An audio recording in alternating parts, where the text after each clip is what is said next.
Qualquer pessoa que exercitar o dever de pensar seriamente, como lhe compete de acordo com suas faculdades, terá que ficar em conflito que só conseguirá acalmar de maneira forçada e provisória se condescender com uma fé cega. Assim como um vadio, no torpor da indolência, negligencia seus deveres cotidianos.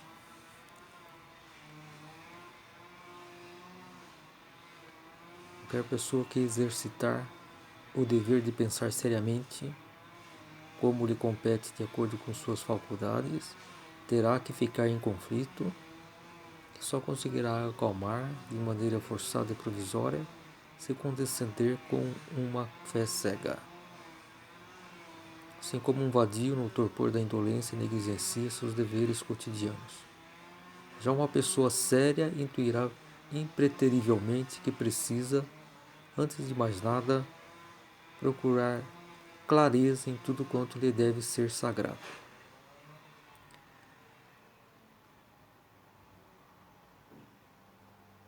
Mensagem do Grau: Eu sou o Senhor teu Deus. Mensagens do Grau na luz da verdade, de Abdrushi. Dissertação, segundo volume, dissertação 43, Eu sou o Senhor teu Deus.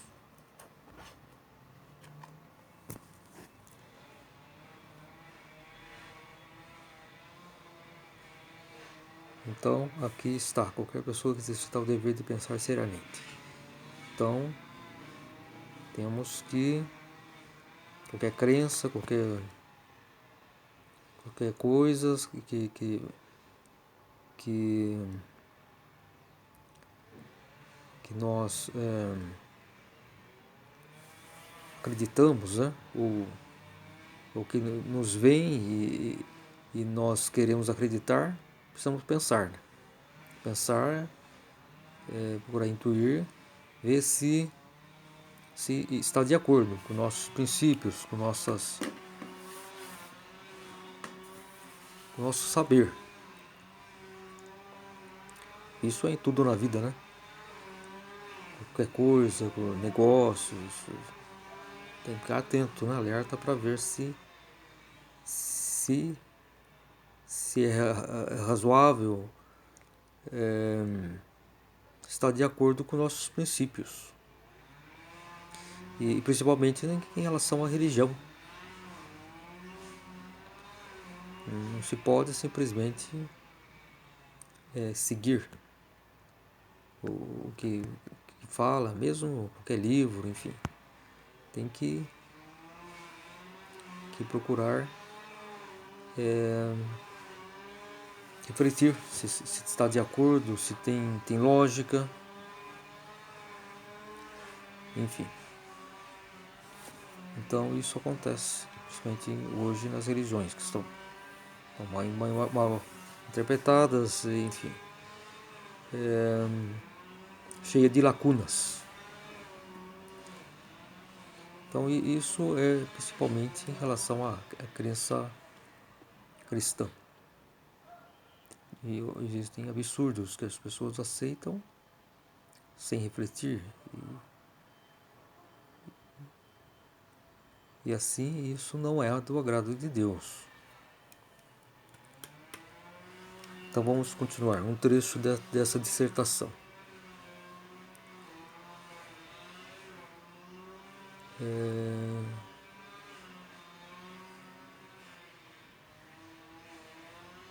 Nós, seres humanos, somos um conjunto, né, aqui da Terra, da nossa essência espiritual e do nosso conhecimento, do nosso raciocínio, da nossa inteligência.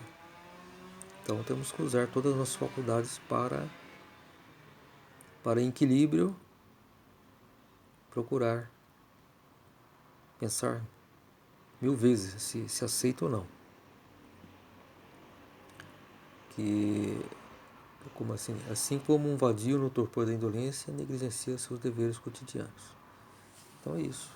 Quando a pessoa se torna negligente, por algum motivo, ela a matéria sempre fica dependente, né? Ou então se torna um mendigo, uma pessoa que é um excluído. Que é um excluído, né? Então vamos entender bem isso. Aquele na matéria que negligencia suas tarefas, deveres, se torna um mendigo e um excluído. E no caso das religiões é o que acontece, exatamente isso. Especialmente os chamados cristãos, que se tornaram vadios, ou seja, mendigos, pela sua negligência em pensar, de raciocinar, enfim, usando principalmente a intuição, né? E refletir se está de acordo, não simplesmente falando, a Bíblia é a palavra de Deus, e não sei o quê. Primeiramente é uma obra humana, escrita por seres humanos. E o ser humano é falho. Então, vamos refletir nesse sentido. Quantas vezes Cristo explicou aos homens que deviam viver conforme seus ensinamentos, a fim de com isso obterem lucro. Isto quer dizer, portanto, poderem chegar à ascensão espiritual e à vida eterna. Na expressão a vida eterna, já se expressa a vitalidade espiritual e não a indolência espiritual, com a indicação para que vivessem conforme sua doutrina.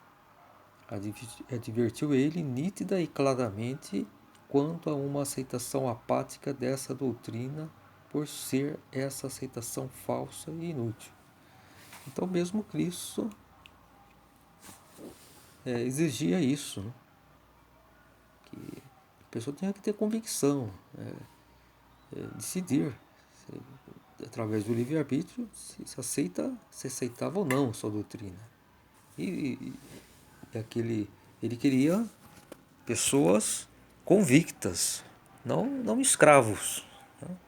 Aqueles que tivessem convictos do que ele dizia. E isso vem principalmente da intuição.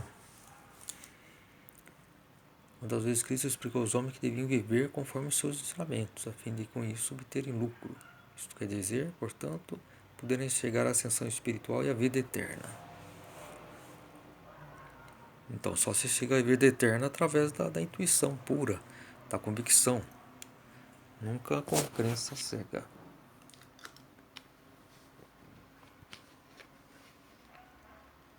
Na expressão a vida eterna se expressa a vitalidade espiritual e não a indolência espiritual. Exatamente. Por exemplo, a vida eterna condiciona ou exige a vitalidade espiritual. A vitalidade espiritual exclui a crença cega. Então, a partir daí, já é um critério para que possamos ou não ascender ao paraíso eterno. Então, vejamos a condição das pessoas que têm religiões cegamente. Então, não tem nenhuma possibilidade de ascender espiritualmente. Aqui na Terra ficam na ilusão. A partir da crença cega, ficam na ilusão que são servos de Deus e profetas de Deus e etc, etc. Mas na realidade é outra. A realidade do estado anímico da pessoa é outro. E aqui na matéria pode se disfarçar, pode se iludir, mas a realidade sempre é o que vale. Então isso é um dever de todos nós, ficarmos atentos a isso. Eu, por exemplo, sempre desconfiei da Bíblia,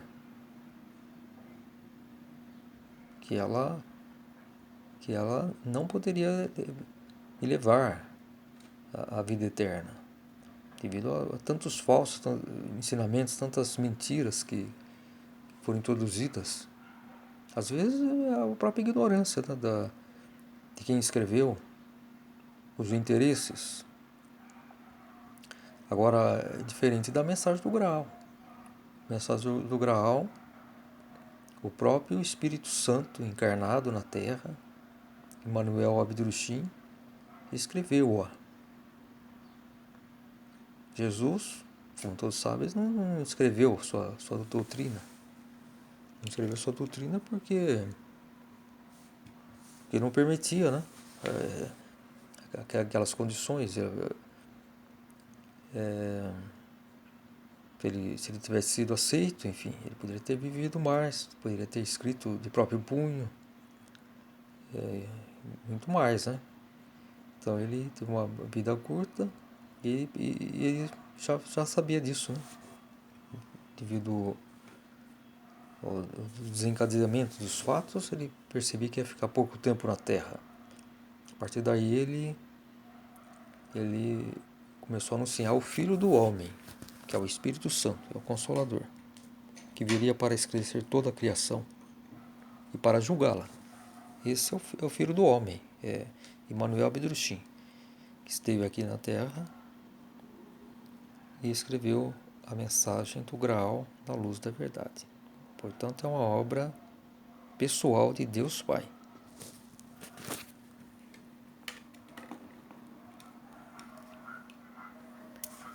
Vivenciar, evidentemente, só pode ocorrer mediante a convicção e nunca de outra maneira. Ora, a convicção condiciona inteira a compreensão.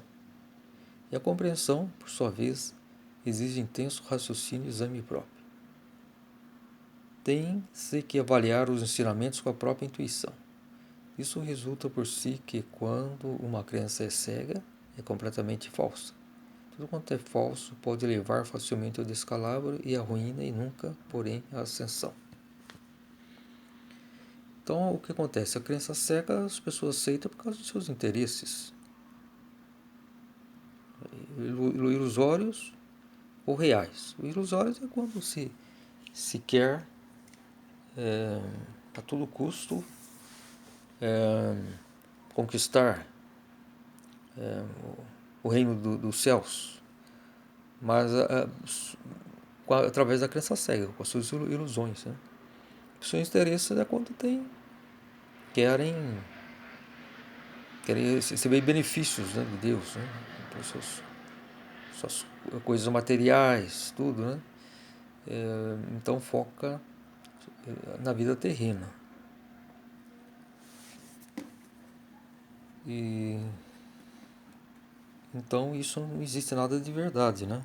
Poucos talvez consigam algum esclarecimento através da crença cega. Então ela espiritualmente, fisicamente, na vida pode trazer alguma vantagem, né? Os seus interesses, mas são falsos. E o principal, que é o espírito, né? Fica negligenciado.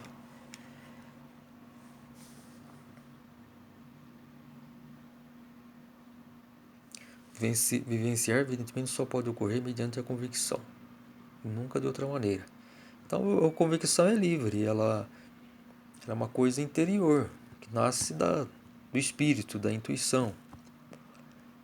E, agora, o autoconvencimento é aquele que a pessoa fica repetindo, fica colocando na mente e se forçando a acreditar em algo que a própria intuição interior da pessoa, ela avisa que algo está em desacordo, não tá certo. Mas a pessoa quer se convencer a todo custo. Ora, a convicção condiciona inteira a compreensão. Então é isso. Existem lacunas e mais lacunas nas religiões, nas crenças e de toda a espécie, né, que existe hoje na Terra. Porque não tem a luz da verdade, né, de Deus. Então falta essa elucidação. E a compreensão, por sua vez, exige intenso raciocínio e exame próprio. tem-se que avaliar os ensinamentos com a própria intuição.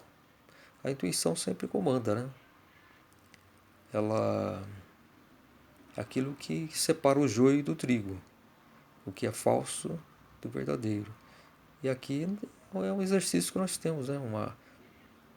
De escutar a voz da intuição para saber o que é certo ou errado. Então isso é estar vivo espiritualmente. Isso resulta por si que quando uma crença é cega, é completamente falsa. Tudo quanto é falso pode levar facilmente ao descalabro e à ruína, e nunca, porém, à ascensão. Então por aí você pode perceber que os chamados mundo cristão está completamente em desacordo com a vontade de Deus, porque estão na fé cega. A ascensão equivale a libertar-se de toda a pressão. Enquanto em algum lugar ainda perdurar uma pressão, possível se falar em libertação ou salvação. Incompreensão é, todavia, uma pressão que não se solta enquanto o lugar oprimido ou a lacuna não for eliminados pela compreensão plena.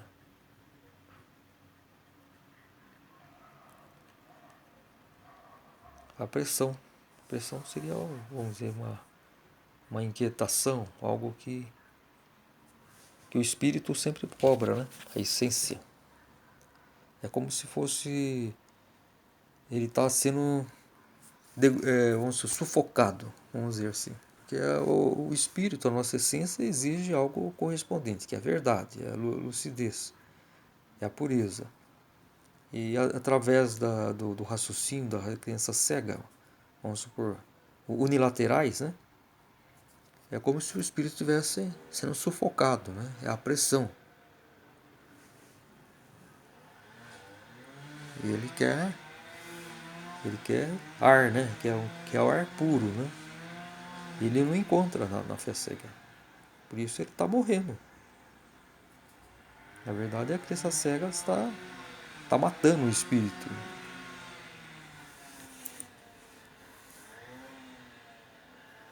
A crença cega equivale sempre à incompreensão.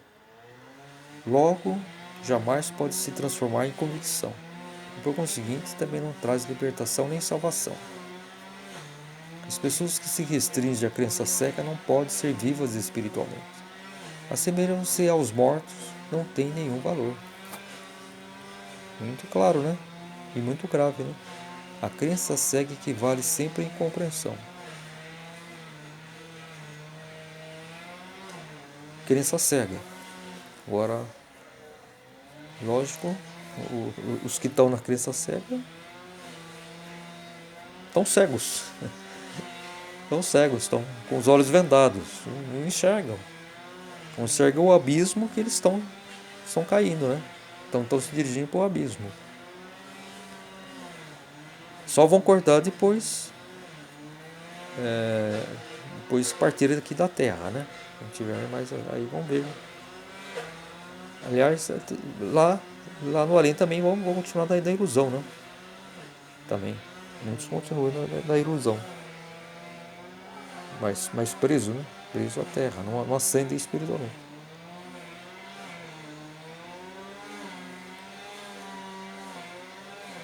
Então a convicção verdadeira só existe quando se está na luz da verdade.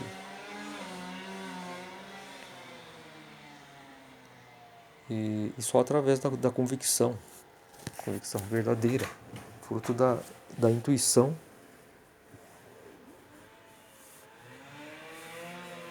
é que traz libertação. Liberta espiritualmente. Então a crença cega não traz libertação nem salvação. As pessoas que se restringem à crença cega não podem ser vivas espiritualmente. Então, as pessoas que se restringem à crença cega não podem ser vivas espiritualmente. Estão mortas.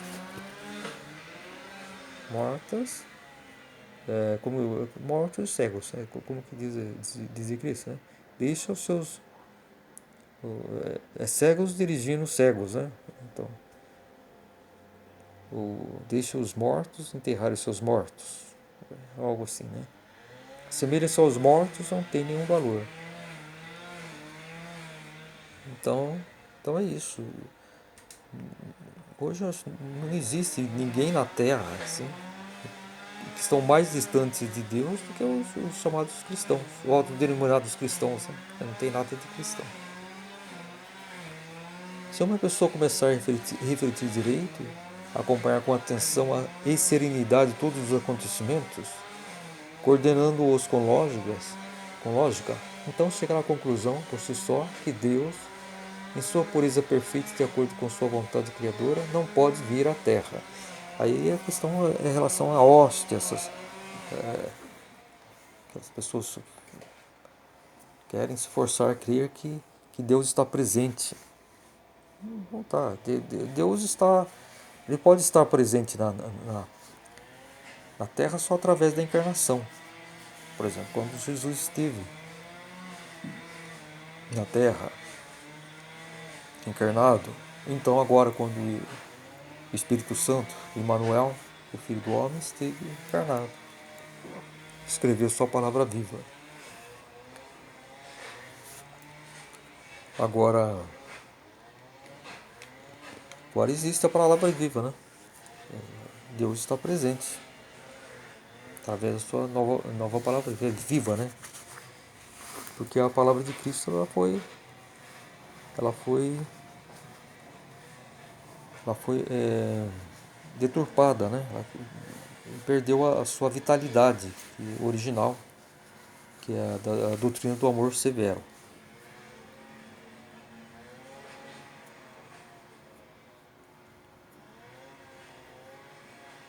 Então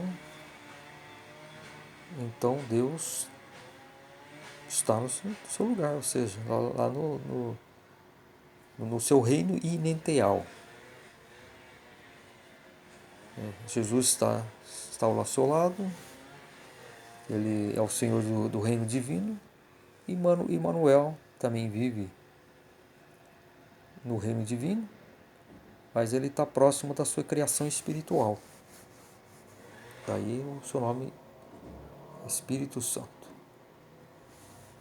Então é isso, é um pouco de reflexão. Eu pego essa dissertação 43 do segundo volume da Mensagem do Grau, Eu Sou o Senhor Teu Deus.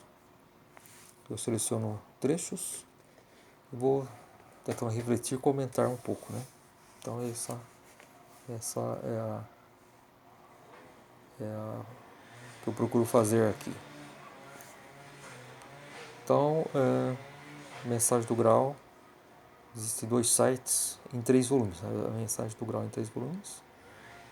Aliás, a pessoa não é quando a pessoa pretende adquirir a Mensagem do Grau, ela adquire não é os 3 volumes, ela adquire um volume por vez. Ela adquire se ela quiser, né? Ela pode começar simplesmente adquirindo o volume 1, depois, ou então os 3 volumes. Mas são vendidos, comercializados individualmente. Então, os sites que a publicam aqui no Brasil é www.mensagemdograu.com.br. Essa é vem lá da Europa, da Fundação da Mensagem do Grau. Então é um português europeu. Ela é impresso na Alemanha. Então essa é a versão que eu li agora. E tem a da versão da Ordem do Grau na Terra, podia-se dizer assim, que é o português brasileiro, que é o site www.graal.org.br. Então eu faço um esclarecimento que eu comecei a estudar a Mensagem do Grau desde 1988. Tive conhecimento da existência dela em 1984, mas comecei a estudar a partir de 1988. Enfim, tive alguns períodos que eu fiquei sem lê-la, né? Quando eu morei em Brasília, por exemplo, por 2 anos, estava com outros trabalhos, outros estudos também espirituais. Mas a partir do momento que eu reconheci a mensagem do Graal como sendo a nova palavra viva de Deus, a palavra do Filho do Homem, foi a partir de 88. E sempre eu li os 3 volumes da mensagem, editado pela Ordem do Grau na Terra, que seria o português brasileiro. Mas agora eu estou relendo a mensagem com essa edição da mensagem do Grau em 3 volumes, editado pela Fundação da Mensagem do Graal, que fica na Alemanha, fica em Stuttgart. E essa mensagem do Graal é impressa, traduzida para, me parece, para atualmente 22 idiomas, desde chinês, árabe, e os idiomas aí, além dos principais, né, que é alemão, inglês, espanhol, francês, italiano.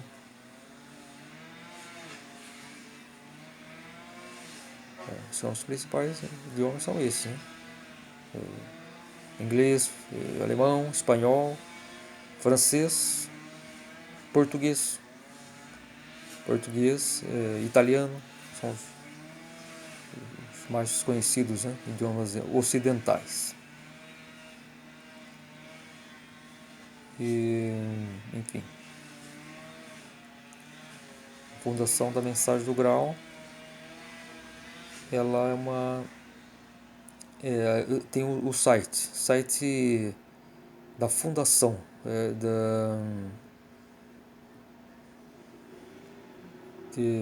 com sede na Alemanha, em Stuttgart. É www.grau.de. Vou soletrar www.grau, G-R-A-L.d, D de dado e de elefantes. Então, nesse site já entra diretamente no alemão, e de lá já se procura as traduções, enfim, já se procura, tem todas as informações. E esse site que eu citei,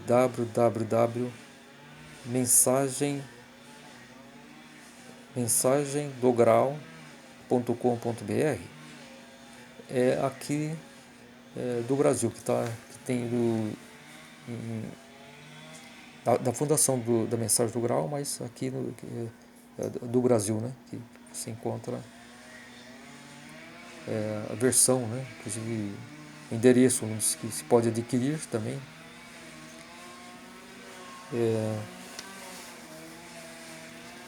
Geralmente compra, né, em internet, ou então encomenda assim. Agora, aqui no Brasil,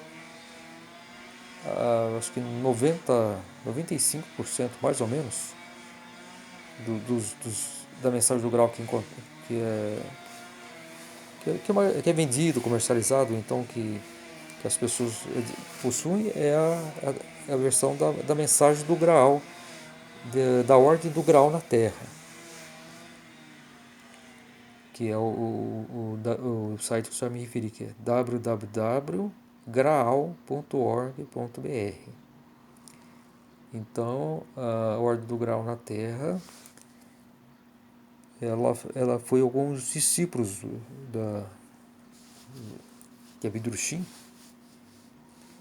que trouxeram ela para o Brasil, em especial sob o comando de Roselis Lonsas, que era uma austríaca, discípula de Abidrushim, que do início, quando após a morte de Abidrushim, em 1941, e após a guerra, final da guerra em 1945, quando Frau Maria, a viúva de Abidrushim, retomou o movimento internacional, fundou o movimento internacional do Grau para dar uma continuação à missão que Abdur-Shin deixou.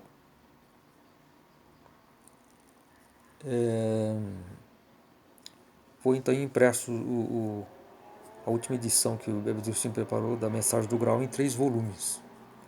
E foi impresso em 49, volume 1, 1950, volume 2, e parece 51, volume 3, no idioma alemão. Então isso se tornou como referência para a tradução em outros idiomas.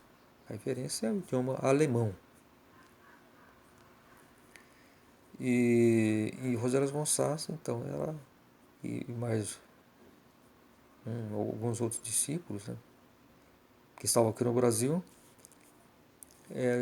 era uma espécie de filial, né, do movimento internacional do grau aqui no Brasil, como existia em outros países também.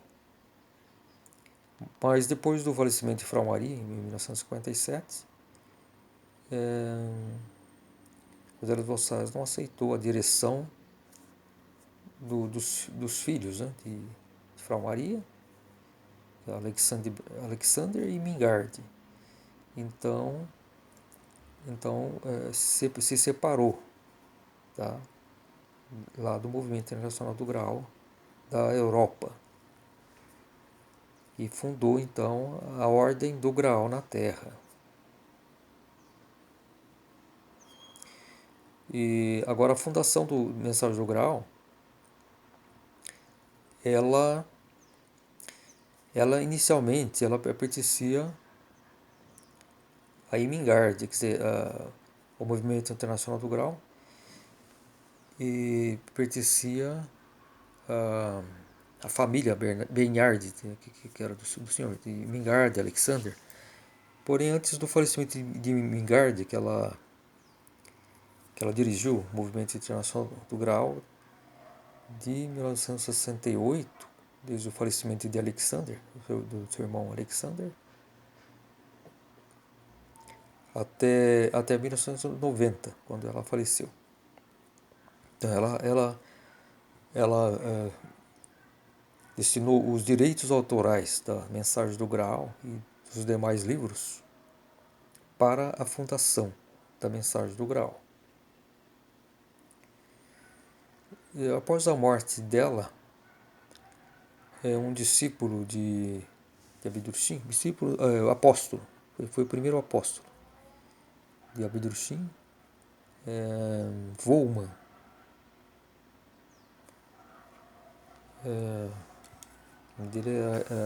O sobrenome é Volman. Eu me esqueci agora do